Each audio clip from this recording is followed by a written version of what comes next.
First this morning I want to go over with you this manuscript release in context of that statement that is so familiar and is used so frequently about the fact that we may have to remain here in this world because of insubordination many more years, as did the children of Israel. But for Christ's sake, his people should not add sin to sin by charging God with the consequence of their own wrong course of action. This was a letter to Dr. P.T. McGann at the end of the year 1901. And this letter appears in manuscript releases number 20 on pages 310 to 314. As I noted with you or for you yesterday, this letter is in response to a letter received from him from Chicago, and she tells about the circumstances that she finds herself in relationship to the weather. She says it has been bitterly cold. Snow came 2 feet upon the level. Everything frozen up in wash pitchers and bowls, teeth frozen in a solid mass of ice and ink frozen. This was pretty cold. She was up in the New England. And she said that her son, W is in Philadelphia attending meetings. He'll be today, we think, in New York City. And then she suggests that it's a pleasant thought that we will meet in Los Angeles. This will be my halting resting spot before returning home. I think that you, as well as I, should have a complete rest. She also includes Dr. Sutherland in this particular letter as far as naming him with P.T. McGann. And now let me read you starting with the context.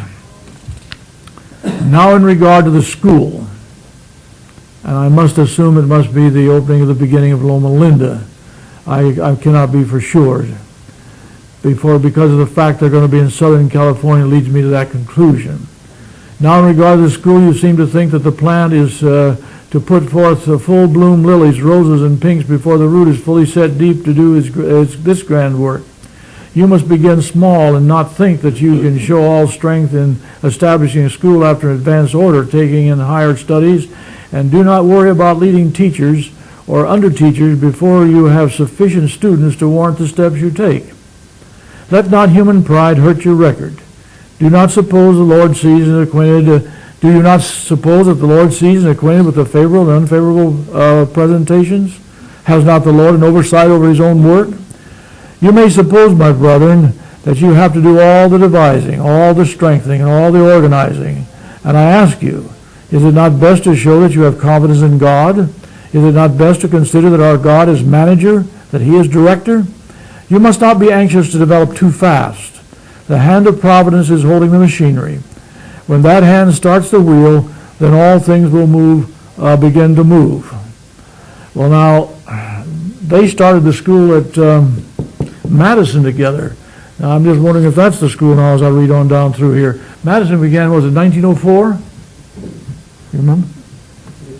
I think that's it. So this may be because this is written in 1901. How can finite man carry the burdens of responsibility for this time? God's people have been far behind.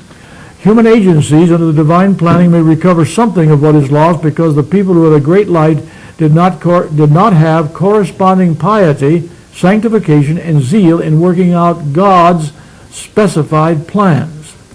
They have lost to their own disadvantage what they might have gained to the advancement of the truth if they had carried out the plans and will of God. Man cannot possibly stretch over that gulf that has been made by workers who have not been following the divine leader.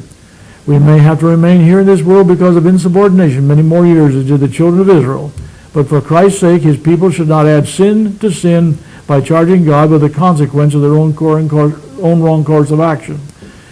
Now have men who claim to believe the word of God learned their lesson that obedience is better than sacrifice? He has showed thee, this rebellious people, O man, what is good and what doth the Lord require thee, but to do justly and to love mercy and to walk humbly with thy God. Now the Lord will not be pleased with those men whom he has appointed to a certain work if they take on many lines of work and carry them until they become so wearisome that it breaks their strength. You, nor any other agency, can heal the hurt that has come to God's people by neglect to lift up his standard and occupy new territory. The churches should now be acting in their strength with capabilities, talents, and means, carrying the work, reaching higher and broader in the capacity to stand before the world in the power of invincible truth. But if all would now only see and confess and repent of their own course of action in departing from the truth of God and following human devising, then the Lord would pardon. And then she goes on, now my brother, I'm deeply sorry for you and your family, and so forth and so on. Now, what is the rebellion? What is the insubordination? We pull this one statement out, and it's 1888. Or because it's written in 1901, we pull it out and we say this is organization. What is it?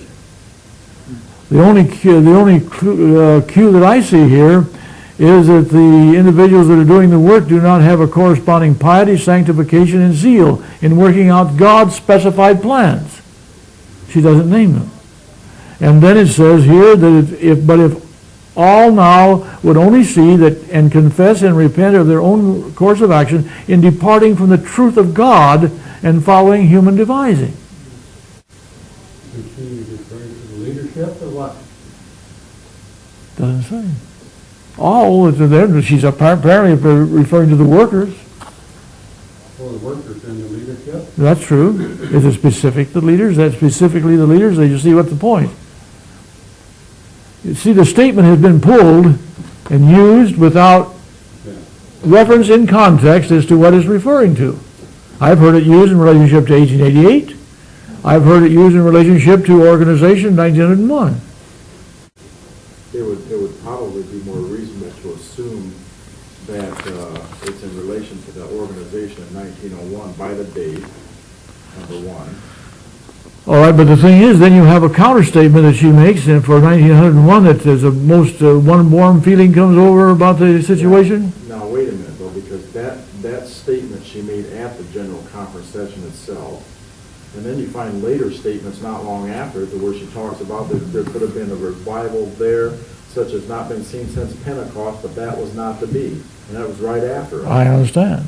I put those together for me. But apparently God was working at the General Conference session, but what had appeared on the part of man to be taking root as far as God's work goes was just a surface thing. Sure. So how do you use this statement? Well, like I said, since there is no direct reference actually spelled out within the context right there, all one can do is assume, but it would be a reasonable assumption that it was the 1901 General Conference session she's referring to. All right, but then you have another factor in this thing. Another factor is this. If this is the Madison School, which is both McGann and Southern were involved with, because McGann was involved with the one out at Loma Linda. But if this was the Madison School, there were problems in relationship to the South and the work of the South and the support of the thing as far as independent ministries in relationship to the organized work. Isn't this a little early for that, though? Well, Madison was ever an independent organization. No, I mean, isn't the date on this a little early to be talking about Madison School? Well, what schools are talking about? Because you see, they came out of Battle Creek and went to Emmanuel Missionary College. Is it Emmanuel Missionary College? Yeah. Then from there they came down to Madison. Is it connected with the Loma Linda? Well, Yeah. we're going to have to check dates on that, but Loma Linda came soon after that. All I'm interested in right now is that we become aware of all these potential possibilities and that we be very careful how that statement is used and how we use it. And when we see it used, we need to understand and a little bit of background in the context in which it's used. In other words, we better be careful and say, in speaking of 1888, Mrs. White said. Yes. Or in speaking of 1901, she said. Yes, she didn't, see. Okay, that's true. All right, now, as a matter of review, I want to go back and quickly review for you that series of statements that appeared beginning in 1879. The gist of which is, we are now on the very borders of the eternal world. And this was repeated in various ways of saying it. Border of the eternal world, the threshold of the eternal world, the verge of the eternal world. Eternity stretches before us. All the emphasis is, this is now the end. And then in connection with this, in the context, the last statement, eternity stretches before us, the curtain is about to be lifted. Then this is found on volume 5, page 464. The time is not far distant when, like the early disciples, we shall be forced to seek refuge in desolate and solitary places. As the siege of Jerusalem by the Roman armies was the signal for the flight to the Judean Christians, so the assumption of power on the part of our nation in the decree enforcing the papal Sabbath will be a warning to us. It will then be time to leave the large cities preparatory to leaving the smaller ones for retired homes in secluded places among the mountains. Now this was written in 1885. We are 110 years removed from that date. Now perchance, if a Sunday law were enacted by decree, and that's what it says here, in a decree enforcing the papal Sabbath, should this be a sign to us to get out into the mountains? Secondly, where would you go? Where would you go? There's no place you can go anymore. With the foundation, you're already here. We are in the mountains. I mean, the Ozark Mountains, but I mean, There is in no place you can 15 years that we've been here more than 15 years, right? In the more than 15 years that we've been here, you become automatically conscious that this is no longer an isolated place. That's right, yeah. There's no doubt. All you have to do is drive out of Clarksville up here, and you notice 15 years ago and now, entirely different. Different. Populated. If our foresight had been such that it corresponded with the admonition, occupy till I come, and we had believed, if we had assumed that time would have gone on this long, you know what we should have done? We should have controlled all the land from the end of that road right on up here, so that there was only one group right down in here. We didn't do it because we felt we won't be here that long.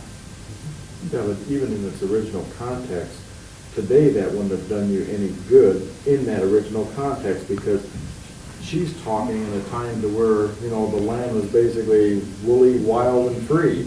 Even if you controlled it, that control's going to run out when you can't buy and sell, Can you hide today from the authorities that want to get you? No. What do they have? Infrared. Satellite surveillance. There's constant surveillance by the ATF and everything, blackout copies, all this stuff. You can't hide it. It's hard for us to imagine on how sophisticated satellite surveillance is. All right. The other thing is that if you went and bought all that property, all it takes nowadays is somebody to say that they think that you're selling drugs or whatever, and they can come up here and take your land. There's no proof. That was my point. I mean, to own it now wouldn't mean anything in this context. See, we have had the choppers flying over us, watching, because some neighbor had come down and planted marijuana on our property. Yeah. And the thing is, when I finally called I was notified to call the sheriff. When I called the sheriff, he says, "Don't worry, we know who's doing it. We know that you're okay," and so forth. We have men out there now, and they were in the bushes around here. I hadn't seen them, ready to pounce on the individual that had come over the line and was selling. Had planted the marijuana. Where are you going to go? The point that I'm trying to make is not a derogatory aspect of the council. The point is that we are 110 years removed, and it is not relative at this present time, and we need to understand it in that light. Does that make her a false prophet? No. Was Jonah a false prophet? No. You see, we come back to that fundamental principle, but we have to use our God-given intelligence as to where we are and what we are. Well, even all the answers you got right here shows that. I mean, there's nothing derogatory about the council. It's just simply the time we live in.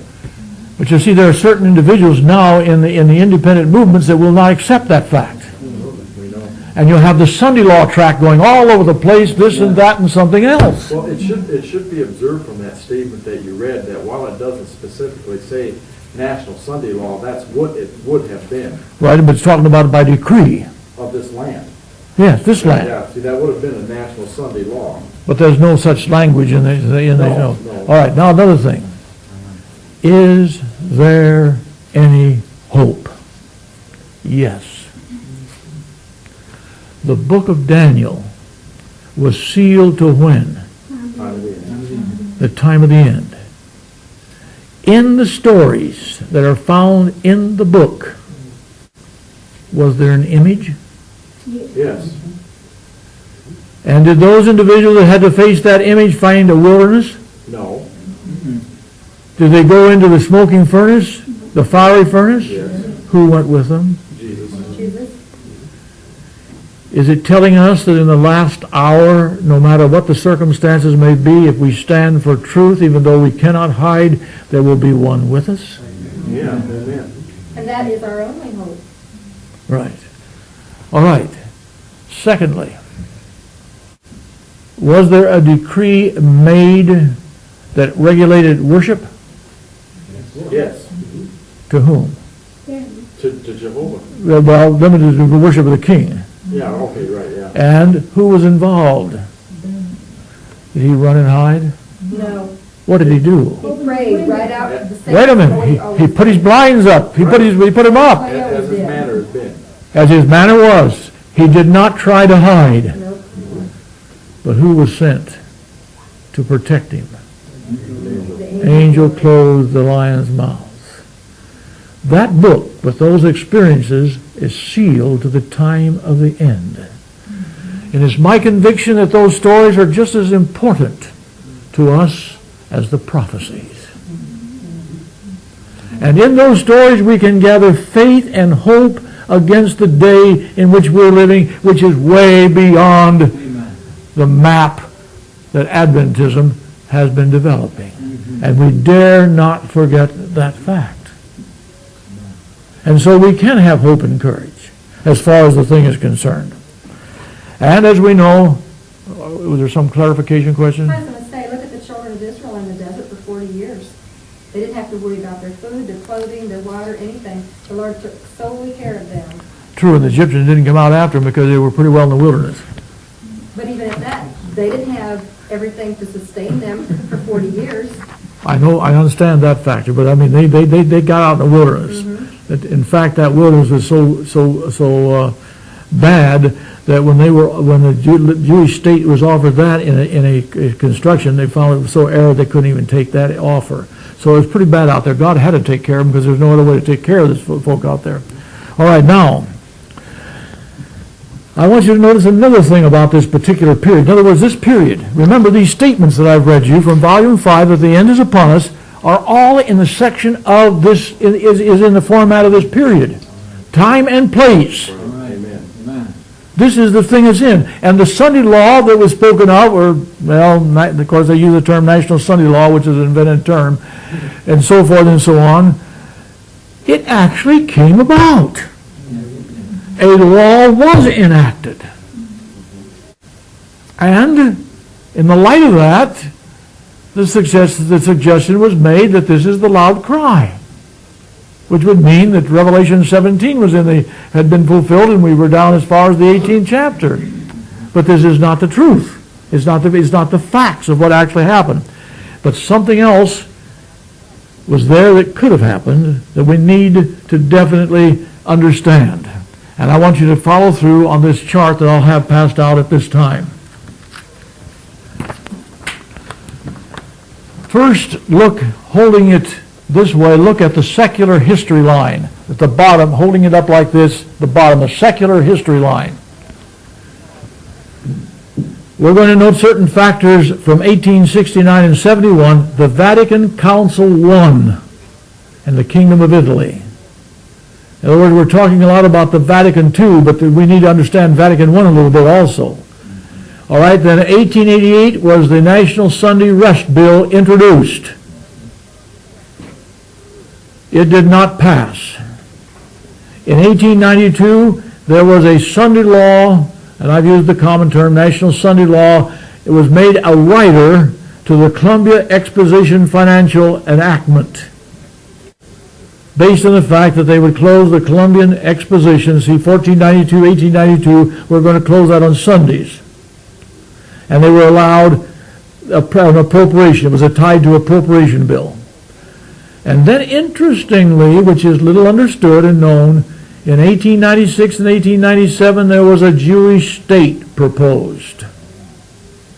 The first Zionist Congress.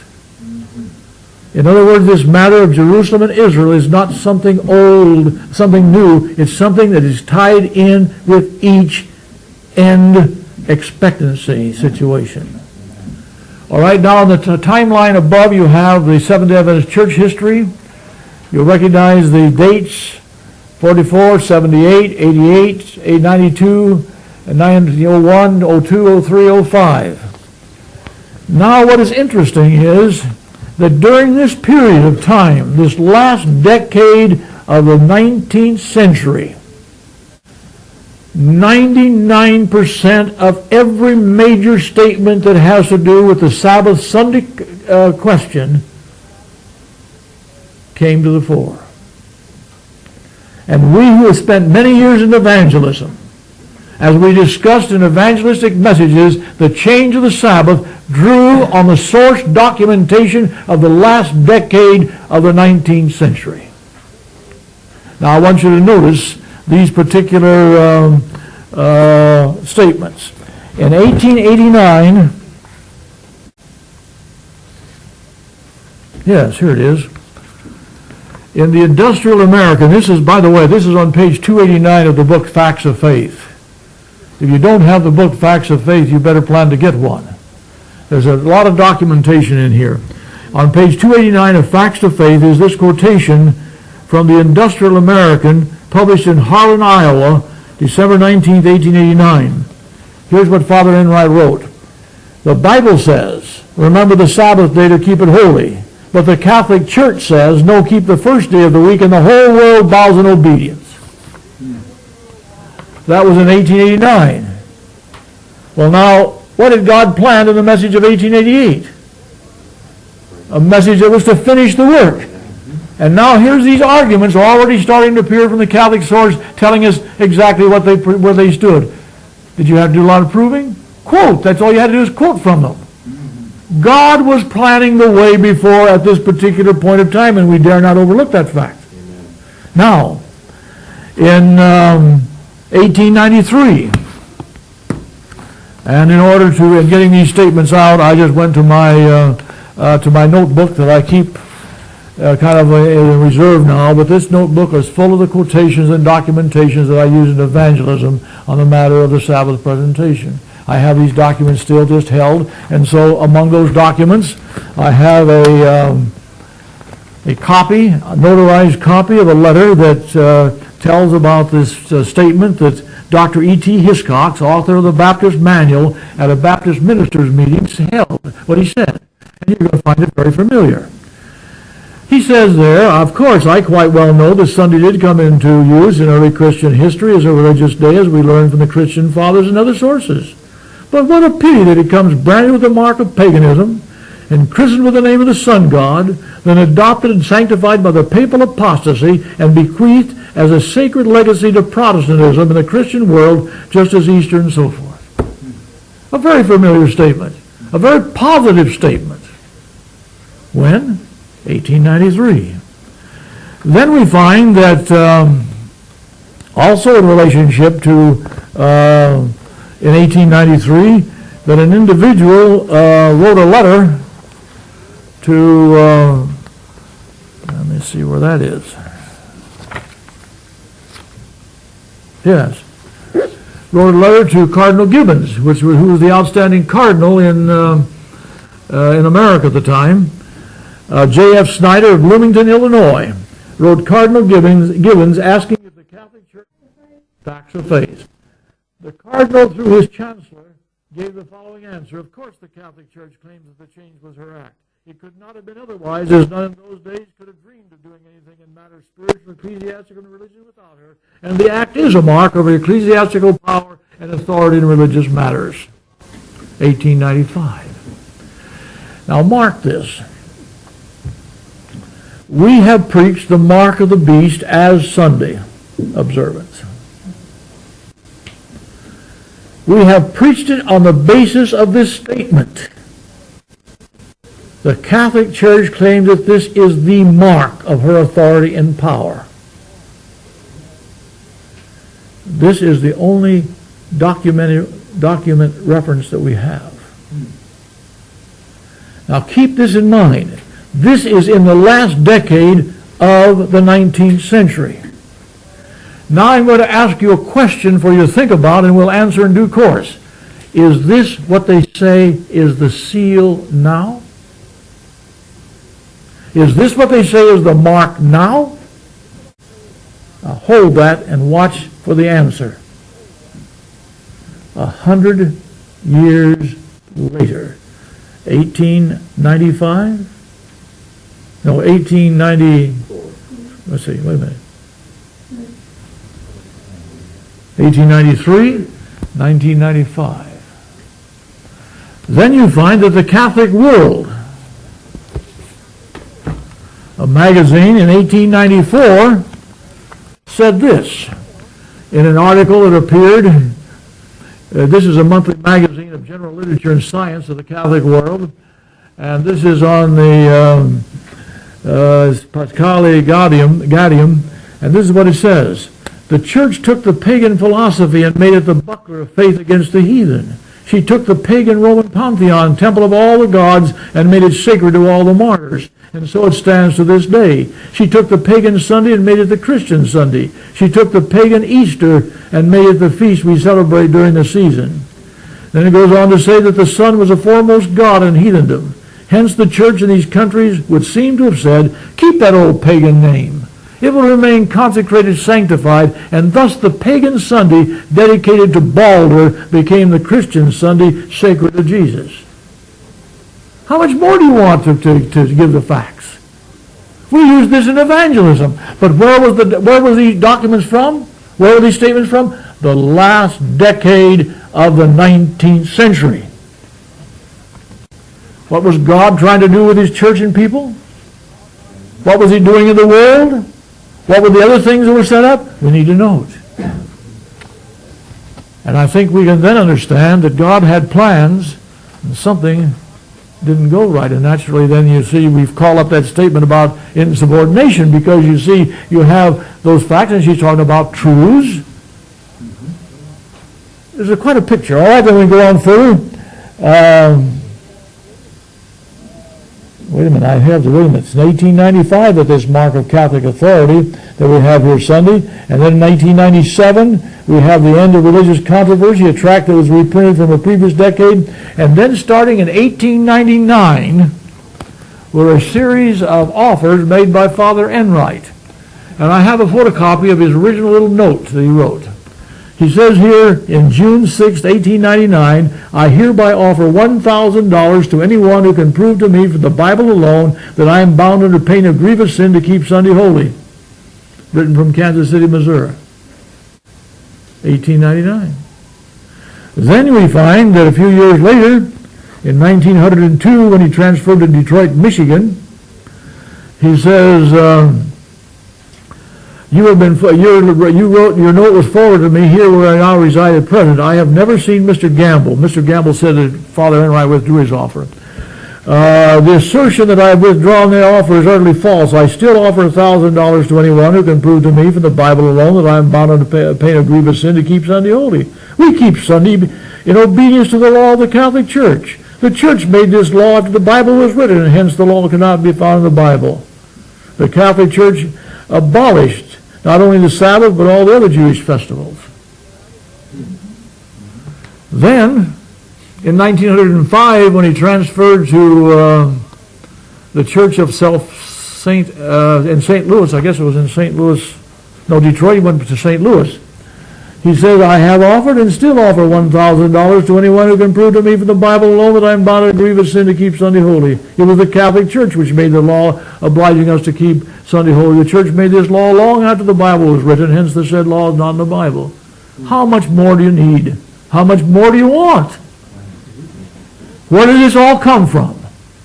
The last decade of the 19th century. Now,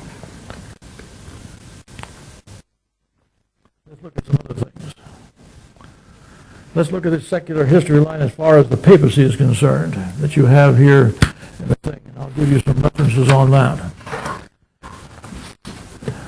In 1869, 1871, what actually happened? Not only do you have an action of the Vatican I Council, but you also have some political movements over there in Italy. Italy became a kingdom. And becoming a kingdom, it took the papal states. In other words, it reduced the papacy to having no land. It ceased to be a state. But notice what the government did. And I'm reading now from the Encyclopedia Britannica, the 1958 edition, volume 12. It says here that on September 20th, 1870, General Rafael Cadorna forced a breach in the Port of Pia, and after a token resistance, Pius IX accepted what he had not the force to withstand. A plebiscite was held in October, which, as usual, gave an overwhelming majority for union with Italy. In other words, all the states that the Pope owned disappeared. First in importance was now the problem of trying to reconcile the Vatican to the loss of temporal power and to the existence of a secular and even anti-clerical government in the Holy City itself. Now, keep in mind that in 1798, the government of the papacy was declared at an end. In 1871, they then passed what they hoped to be the generous law of guarantees to regulate the position juridically, so far as possible, implementing Cavour's doctrine of a free church and a free state. The Pope's position was to be sacred and his person inviolable. While free discussion was allowed on religious matters, insults and outrages against the Catholic faith were punishable. The Pope was allowed ownership of the Vatican and Lateran palaces and promised an annuity of more than 3 million lire. That's the official Italian coin. He was to have diplomatic immunity for foreign representatives attached to his court.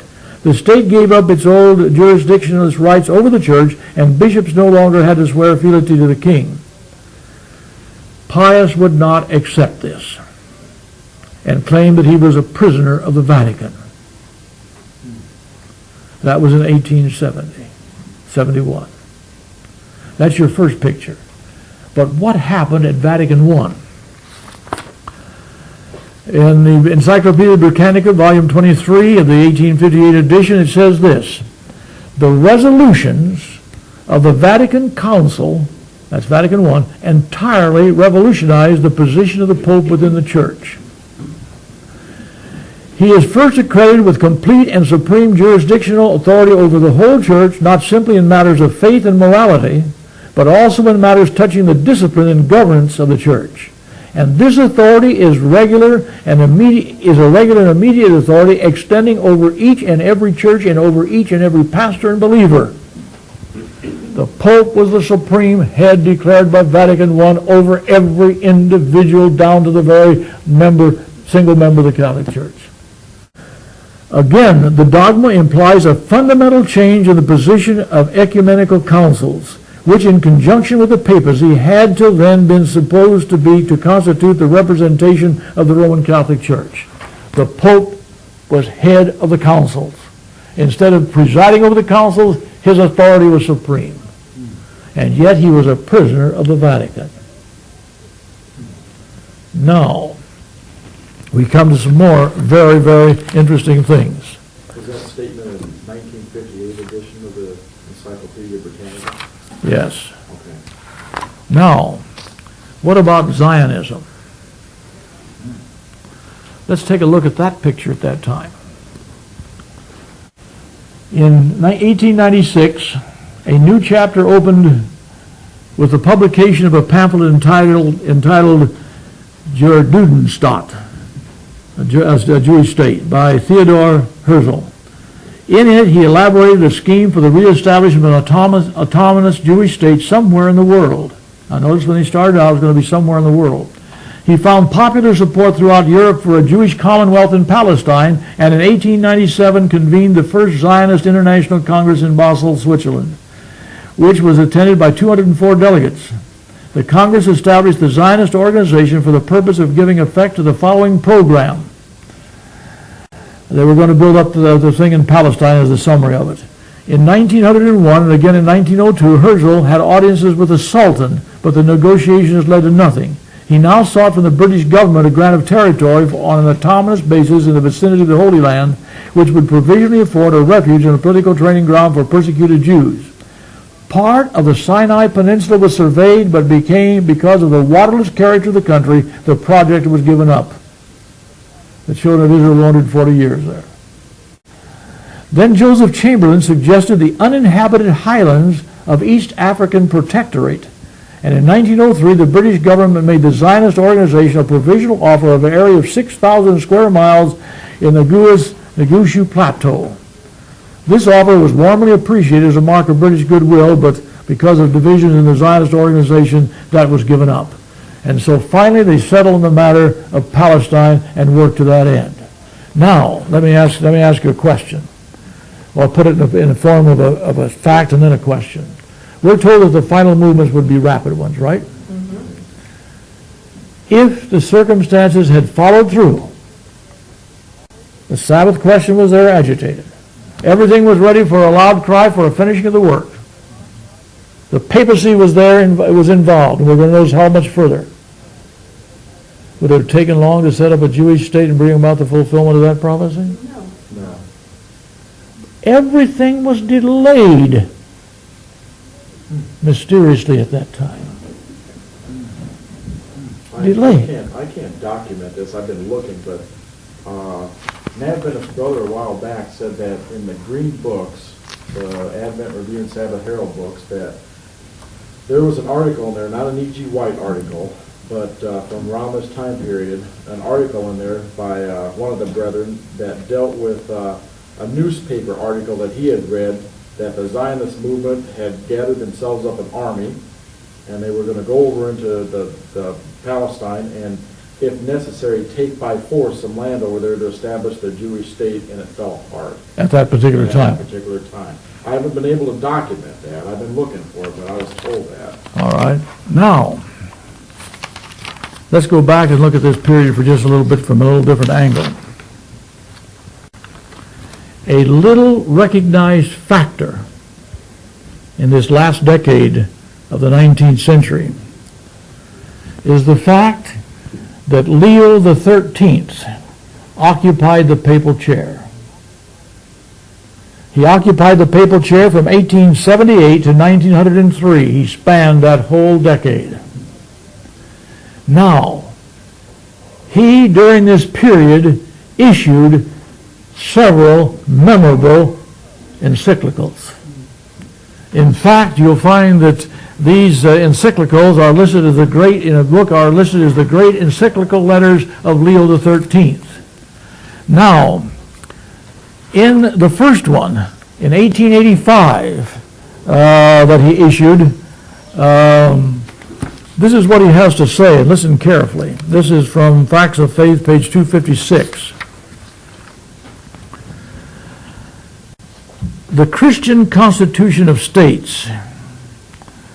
He outlines such a position as stating that the state should profess the Catholic religion and that the Roman pontiffs should have the power of making laws. Now, Leo XIII, in his great encyclical letter, Immortal God, Immortal Day, said this, and assuredly, All ought to hold that it was not without a singular disposition of God's providence that this power of the church was provided with its civil sovereignty as the surest safeguard of her independence. He says of the Middle Ages, then the church and state were happily united. Sad it is to call to mind how the harmful and lamentable rage for innovations which arose to the climax in the 16th century spread amongst all classes of society. From this source and as from a fountainhead burst forth all these later tenets of unbridled license. Amongst these principles the main one lays down that as all men are alike in race and nature, that each is free to think on every subject just as he may choose. In a society grounded upon such maxims, all government is nothing more or less than the will of the people.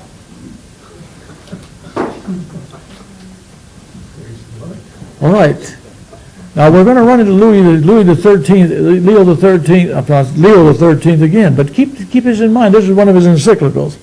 Then in a letter, which became an encyclical in January 6, 1895, and this was called Liberalis, it would be very erroneous to draw the conclusion that in America is to be sought the type of the most desirable status of the church, or that it would be universally lawful or expedient for state and church to be as in America, dissevered and divorced. She would bring forth more abundant fruits if in addition to liberty, she enjoyed the favor of the laws and the patronage of the public authority. That also declared in his great encyclical letters, we hold upon this earth the place of Almighty God. He also said, but the supreme teacher of the church is the Roman pontiff. Union of minds therefore requires, together with a perfect accord in the one faith, complete submission and obedience of the will to the church and the Roman pontiff as to God himself. This Leo the 13th. And remember, he's the product of Vatican I. We're talking about the end timeline and what we're going to face, but we have to lay the foundation in the last decade of that century. It was this concept of what they hold on this earth as the place of Almighty God, which forms the basis of a statement that was found in the Catholic National, July 1895. The Pope is not only the representative of Christ, but he is Jesus Christ himself hidden under a veil of flesh. This is plain blasphemy. But it's telling you something of how they perceive of themselves. And if any of you have had a chance to look at this book, this is the Pope's book, His Holiness John Paul II, Crossing the Threshold of Hope. If you read the first chapter carefully, you're going to find that John Paul II believes this about himself. He believes this also about himself. We're not dealing with just little things. We're dealing with some of the majors of what we're going to face in the end.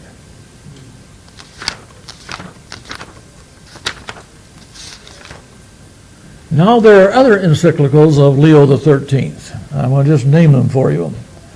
In 1891, he issues what is called Rerum Novarum, which expounds the Roman Catholic social gospel. And then in 1894, he issued another encyclical in which he attempted to heal the schism of 1054. He was working toward a unity and ecumenism. Then in 1899, in a letter to Cardinal Gibbons of Baltimore, he declared against Americanism.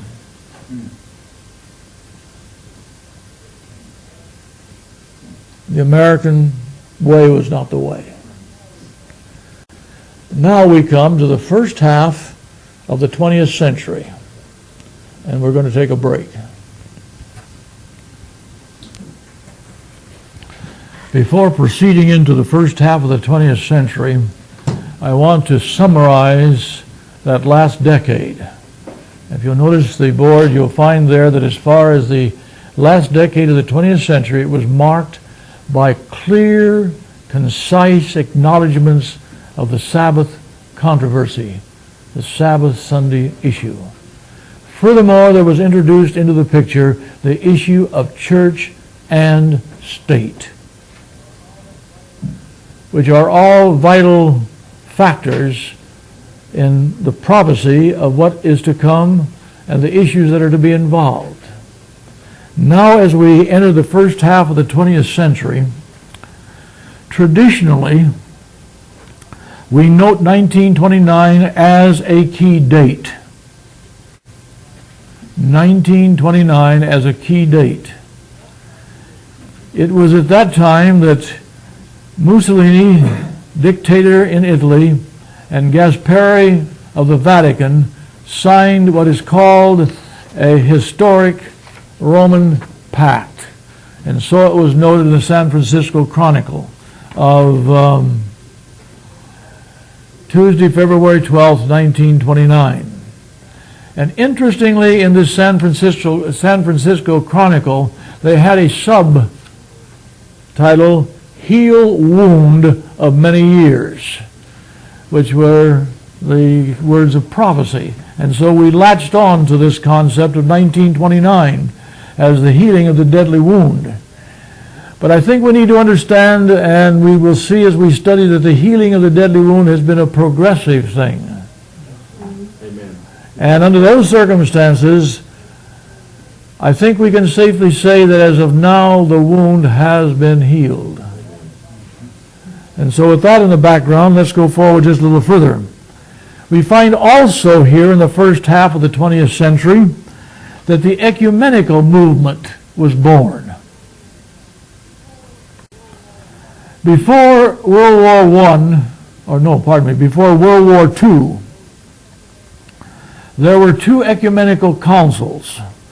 One was Life and Work, and the other was Faith and Order. And these two councils wanted to form a joint organization, and those two councils in collaboration recommended a World Council of Churches. Now, what is very, very interesting in regard to these World Council of Churches is the fact that there has been a chart put out, I have it here, that tells about the two councils at Edinburgh and at Oxford, one in Scotland and one in England. And one was the Life and Work, and the other was Faith and Order. And in this list of organizations that came and were involved in these councils to bring about the World Council of Churches is the name Seventh-day Adventists. It's clearly written in here. And what we sometimes do not know and that we do not realize is that when these two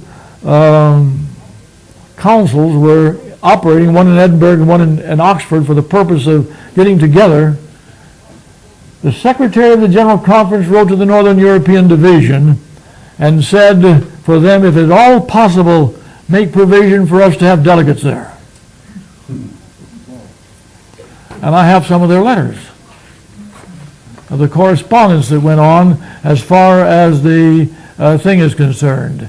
And we find that on June 18, 1937, just before as the war was breaking out, the Secretary of the Northern European Division wrote to E.D. Dick, on the 25th of April, you wrote me suggesting that the Northern European Division appoint delegates to the World Conference on Faith and Order,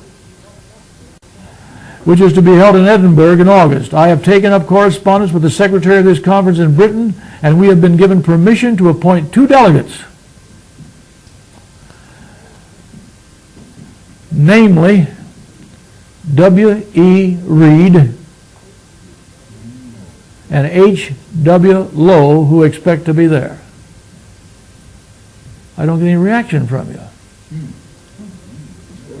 Does anybody know who W.E. Reed is? Yes. He's on the evangelical conference. He was the one who was involved also with the brother in the SD evangelical conferences. And Lowe was longtime head of the Sabbath School Department of the General Conference. All right, at the very beginning, high men were involved.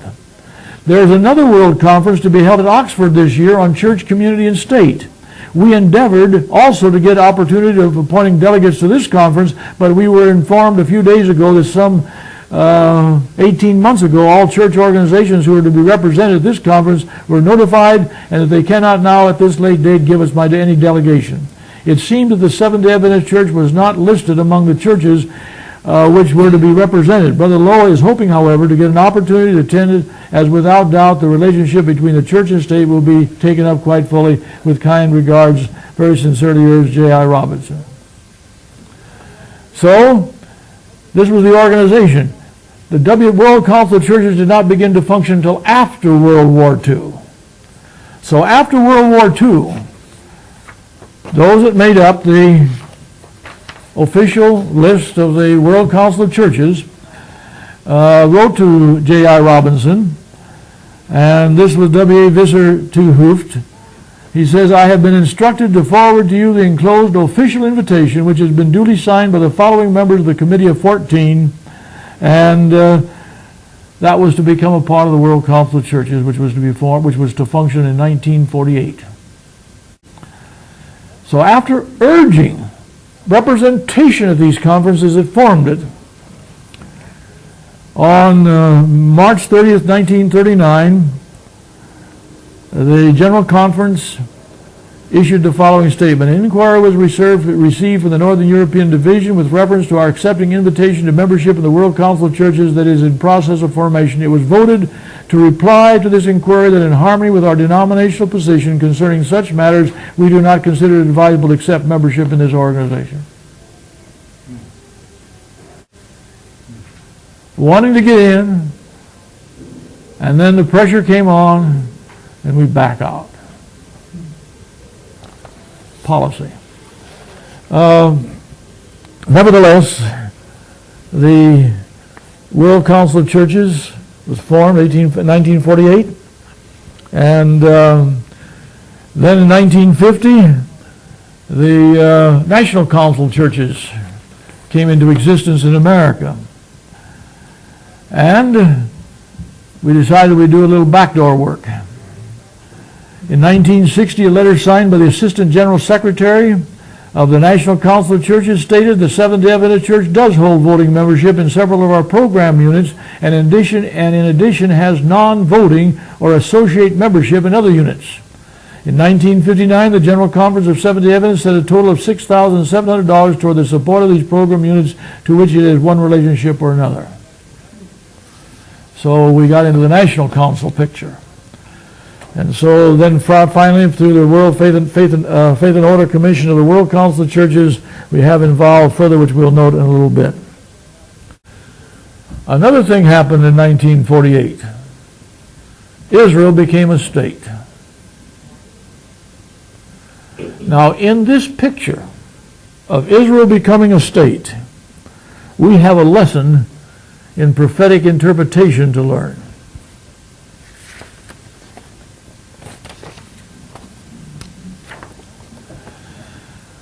In 1947, there was issued by the Pacific Press a book by Roy F. Cottrell, The Jews in Palestine.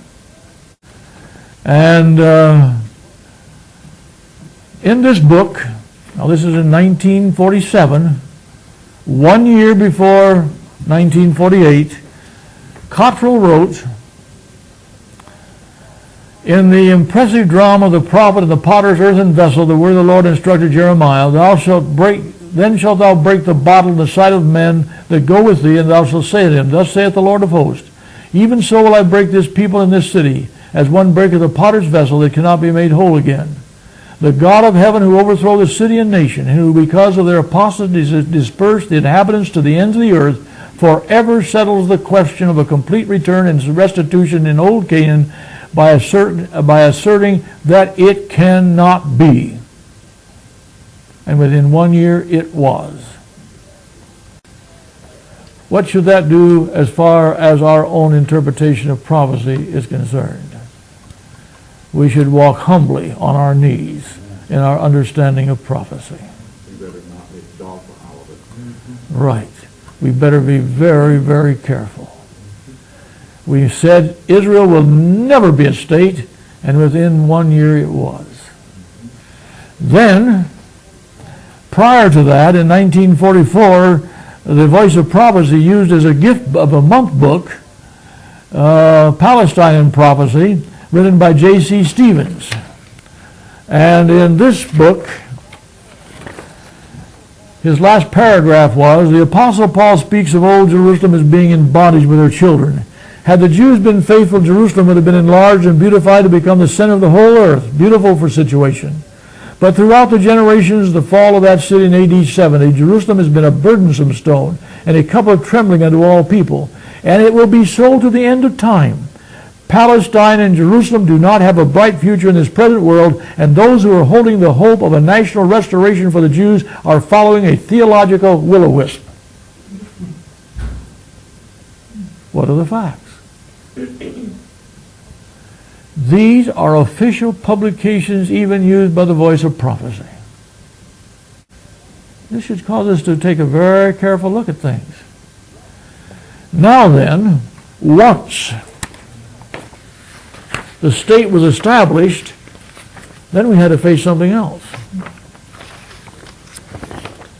And that was faced at the 1952 Bible Conference. Arthur Maxwell, I'm going over ground that's familiar to all of you, I'm sure. Arthur Maxwell was given a paper to read, or was given an assignment to read a paper at the 1952 Bible Conference on the imminence of Christ's second coming. And in this paper, he listed 3 areas of unfulfilled prophecy. And in Volume 2 of our Firm Foundation, which is one of the 2 volumes on this conference, he lists there on page 230, among the unfulfilled Bible prophecies, developments in Palestine. Now keep in mind, he was writing and presenting this in 1952, just 4 years after Israel became a state. This is what he says. The recent dramatic restoration of the nation of Israel has focused the attention of mankind once more upon Palestine. However, there is one prophecy concerning Palestine that we should all be watching with special care. Said Jesus, Jerusalem shall be trodden down of the Gentiles when the times of the Gentiles be fulfilled. Luke 21:24. Now mind you, he said this in the Sligo Park Church in which the conference was held to ministers and administrators gathered from all parts of the world field. I happened to be there. This was said to the leadership, the clerical leadership of the church. This prophecy was called to their attention. This fact dare not be overlooked.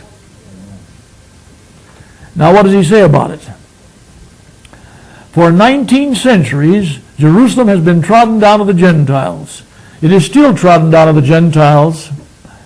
Despite the amazing prowess of the Israeli troops, the ancient city of Jerusalem is still in Arab hands. This is 1952. A Mohammedan mosque still stands upon the site of Solomon's temple. Victorious as were the forces of Israel in every other part of Palestine, they failed to take the most dazzling objective of all. Mysteriously, they were held back from achieving this most cherished goal, this culminating triumph, by an unseen hand. What could be the reason? Only that the times of the Gentiles are not yet fulfilled. He said that in 1952. Centuries ago, Israel was not permitted to enter Palestine for a certain time because the iniquity of the Amorites was not yet full. See, how is he comparing the term time to the Gentiles? With the iniquity of the Amorites, their probationary time. They were not ignorant of what they were dealing with. That is, not until the probationary time allotted to the Amorites had run out. They nailed it down as to what this term meant. It may well be that the same principle applies today on a wider scale. If so, then, Jerusalem is to remain trodden down by Gentiles till the probationary time of all Gentiles has run out. If this be correct, how much hinges upon the fate of this ancient city and the power that occupies it? These are words to the delegates at the 1952 Bible Conference, and they're stating the facts straight. Telling us that when Jerusalem would be liberated, the probationary time of the nations would be over. Then when it happened, 1967, what have they been taking? They've been back paddling so fast that the water flows in a different direction.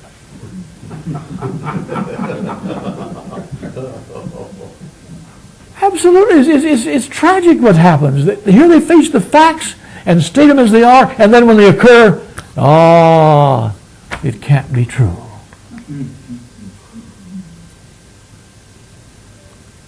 What do you say? What can you say? You wonder what to say.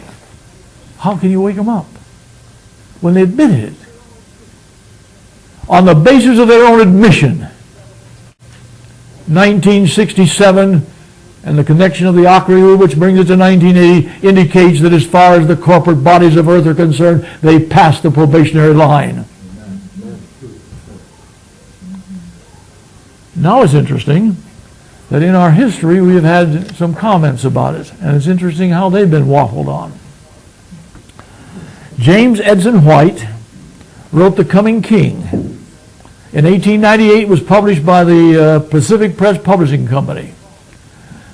And here in this volume, James Edson White says this: we also read that Jerusalem shall be trodden down of the Gentiles, and the times of the Gentiles be fulfilled.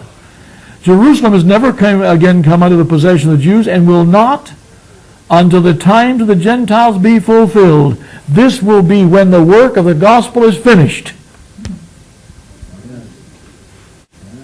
How much clearer could he state it? This is what was stated as a position published Pacific Press. And after all, I don't read anywhere where Sister White condemned this book. This is her son. But interestingly, when it got to Australia, they rewrote some of this. And in the Australian edition, published in Melbourne, some of you know where Melbourne is, the Echo Publishing Company, it's given here as North Fitzroy, Victoria, Australia. It says what? Fitzroy. Thank you. We also read that Jerusalem shall be trodden down of the Gentiles, and the times of the Gentiles be fulfilled. Jerusalem has never again come under the possession of the Jews, but when the times of the Gentiles are fulfilled, and Christ comes to gather the faithful of all ages, then all who are Israelites indeed, all the household of faith, will have a home in that city, of which old Jerusalem was but a type, the city for which Abraham looked, whose builder and maker is God. The Australians got it all worked out so it smoothed the whole problem over. But I imagine it was Americans as missionaries to Australia.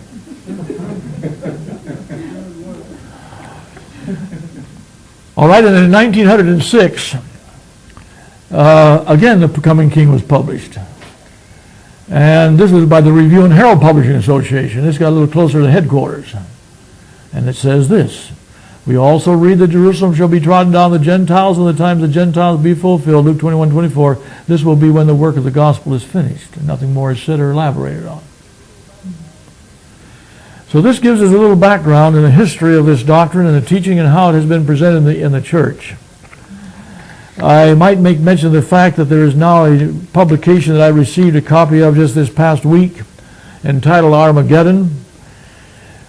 One chapter which deals with the time of the Gentiles, and another chapter which deals with Hiram Edson's article on it that was written way back at 1856 or somewhere there. And the gist of this whole thing in this particular publication that's now come out is that actually the time of the Gentiles was up, and I think I have it from a brief survey of it, in 1798. The 1,260 days equals that, and so forth and so on, which was happened to be a Brimsmead position when Brimsmead was in the heyday of his power, or his day of his popularity. But the question is this: what is this prophecy actually saying? The roots of which was in the first half of the 20th century, 1948, when the Jewish state was formed. It's telling us that God is giving us a sign, specifically letting us know when corporate bodies have completed their probation. The Bible speaks of corporate bodies both as political entities and religious entities. You have in Isaiah, the righteous nation which keepeth the truth may enter in. A religious entity as a nation. You have also in the New Testament the expression the Commonwealth of Israel. A political expression involves a religious entity. And then into this picture must be brought the sanctuary question, even as they brought the sanctuary question into the picture of 1844. The sanctuary is the key that unlocks our problems. And we need to recognize that fact. And this is why the enemy is so intent that we are robbed of our understanding of the sanctuary. Amen. And this is why we need to study it very carefully. Not just the symbolism of structure. Be it far from us to emphasize that. Although it has meaning and hope and can give us inspiration. The services that they served unto an example and shadow of heavenly things. Now we come to another event in the first half of the 20th century, Fatima. And this event has been long overlooked. First, I want to give you the events connected with that particular experience on May 13, 1970. And if you have the book, The Fatima Factor in the Final Hours, then you're going to be able to follow through because it's well outlined here. And I'm going to give you not only what's in here, but also in The Keys of This Blood by Malachi Martin. And of necessity, I'm going to read very closely on this particular point, but I think you'll find it most interesting as far as the thing is concerned. Again, if you do not have the book, I would suggest that you get it, not because we are distributing it, but because of the material that's in it for your own information. What's the title again? It's The Fatima Factor in the Final Hours. The Fatima phenomenon, this is on page 132, is an event which took place on May 13, 1917 over a peaceful grazing pasture near the village of Agestro, Portugal, 45 kilometers north of Lisbon. On that day, 3 peasant children, Lucia and her 2 cousins, Francisco and Jacinta, were quietly tending their sheep when they suddenly noticed the mysterious appearance of an enormous ghostly lady in the sky who identified herself as the Lady of the Rosary, Mary, the Mother of Jesus, and entrusted them with a number of messages. When the strange visitation ended, the excited children relayed their experience to the villagers. They said that they had been told to meet Mary on the 13th day of each month thereafter. The news of the vision sped quickly throughout Portugal, Europe, and Latin America, and vast crowds gathered at the place on the 13th of each following month to witness repeats of the original event. The June 13 repeat of the heavenly messenger, in quotes, was accompanied by a warning of the approaching death of 2 of the children. I will take Francisco and Jacinta soon, the apparition sternly prophesied. We don't know the effect of this warning had on the youthful visionaries, but the uncertainty about a continuation of their lives ended within 2.5 years, but not without fear. For well within that time, in 1919, Jacinta disclosed that Our Lady had told her that she would soon enter a Lisbon hospital where she would suffer much and die alone. The fulfillment of this frightening prediction by the loving lady came in 1920. Nuremberg has written as well. The apparition predictions did not end with the forecasting of a frightening death of an innocent girl. On July 13, 1970, it openly looked ahead to October 13, 1970, to disarm its critics. In October, she predicted, I will perform a miracle so that all may believe. And when the large worshiping crowd had assembled on the meadow on that day, many of the 70,000 people reported seeing a solar phenomenon immediately after the Virgin's appearance. Martindale, in his message of the Fatima, quotes an account given by Garrett, a professor at the University of Columbia, which states, the sun, a few moments before, had pierced the thick clouds that held it hidden so that it shone clear and strongly. It looked like a burnished wheel cut out of a mother of pearl. The disk spun dizzily around. It swirled itself with mad rapidity. Then the sun, preserved celerity of its rotation, detached itself from the firmament and advanced blood red toward the earth, threatening to crush us with the weight of its vast and fiery mass. During this occurrence, the three children proudly claimed Mary had given them 3 important messages which they carefully wrote down. But since Lucia's 2 young cousins died within a relatively short time after the first ghostly appearance, only she remained in possession of the messages. Every pope since that time has examined the Fatima messages for possible relevancy to his time, but none of them ever found a plausible connection. Now this is the report on Fatima in the background of the facts. Now in the keys of this blood, on page 626,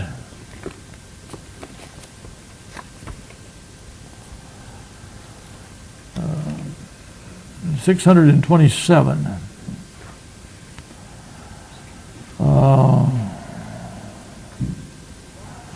here's what he says. Involved as chief factors in the whole Fatima event were 3 peasant children, a brother and a sister, Francisco and Jacinta Marto, 9 and 7 years old respectively, and their 10-year-old cousin Lucia dos Santos.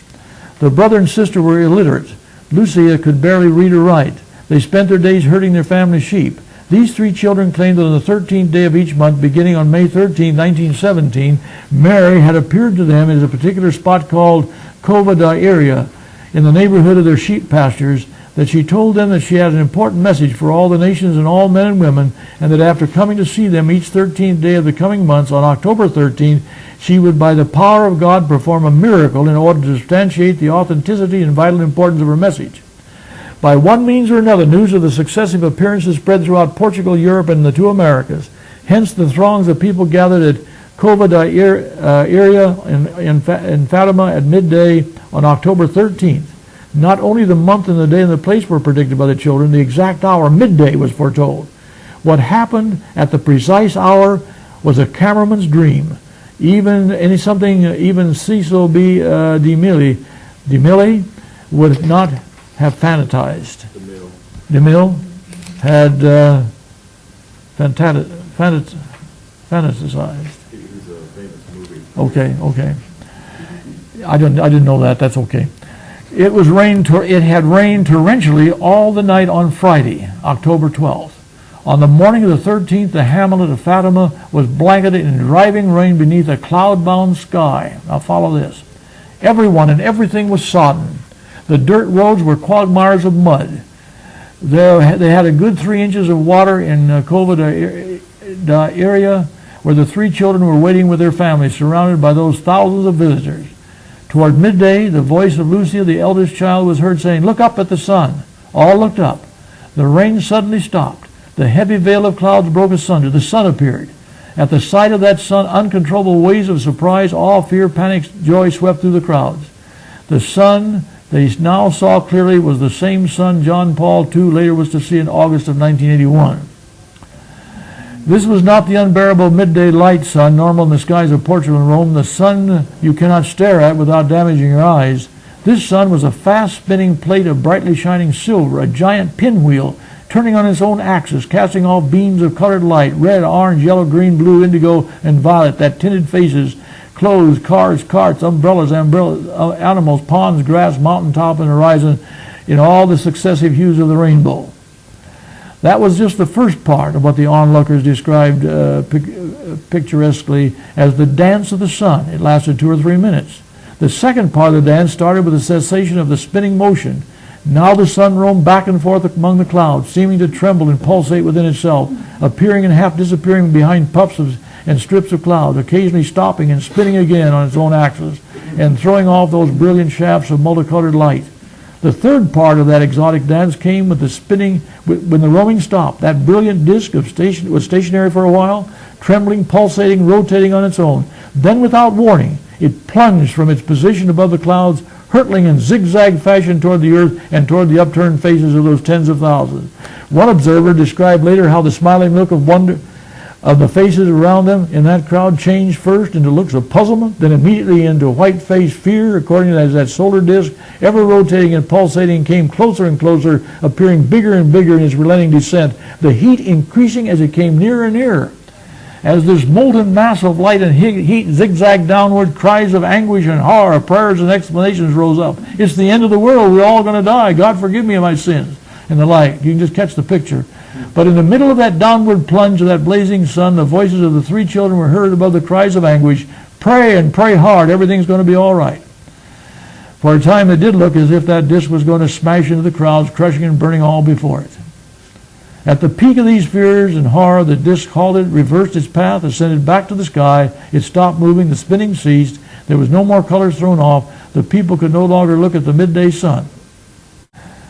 They noticed that there was no movement whatever in the branch of the tree. No sooner was it noted that the leaves and branches were motionless in the middle of strong winds than they noticed again altogether that there was no water on the ground, no mud, all was dry and dusty. Then someone shouted up, "I'm dry, bone dry." The cry suddenly became universal. Everybody's clothes a few minutes before, heavy and cold with rainwater, was now dry and light and crisp and warm.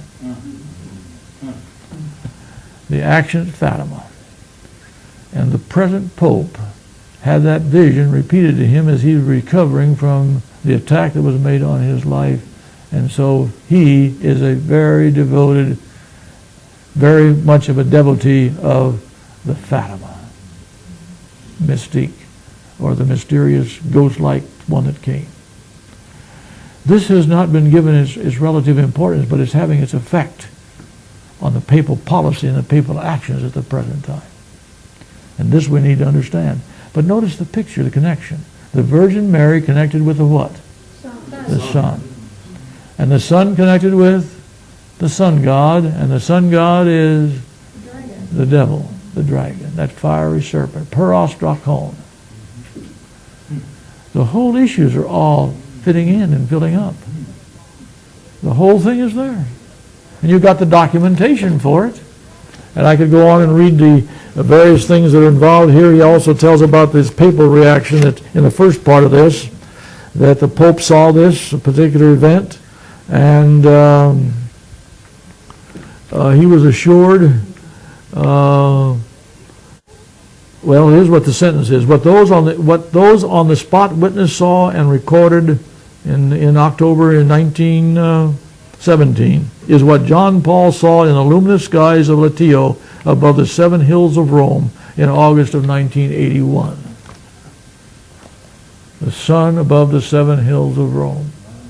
And that sun is whom? Well, so again you have a very... There's a lot of other popes have looked into this vision of the Fatima, the messages. and they have, studied it and put it aside because they figured it was not connected to them. That's true. It says that in here. Except for- But this present Pope hasn't taken quite that attitude. Right.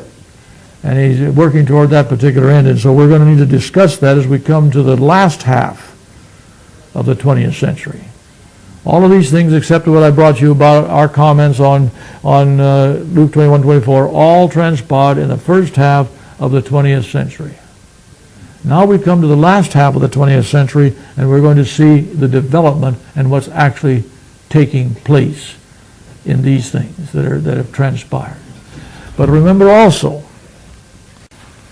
that the Catholic Church believes that the woman of Revelation 12, clothed in the sun, is the Virgin Mary. And here is their physical evidence of basis of their belief. Also, we need to understand that in 1950, right as the century breaks and comes to the next half, the dogma of the bodily assumption of Mary into heaven was promulgated. So we're dealing with raw spiritism under the guise of a religious garb. And what we're going to do as we study the next section on the last half of the 20th century, we're going to find that the Roman Catholic Church has changed its sign and its seal.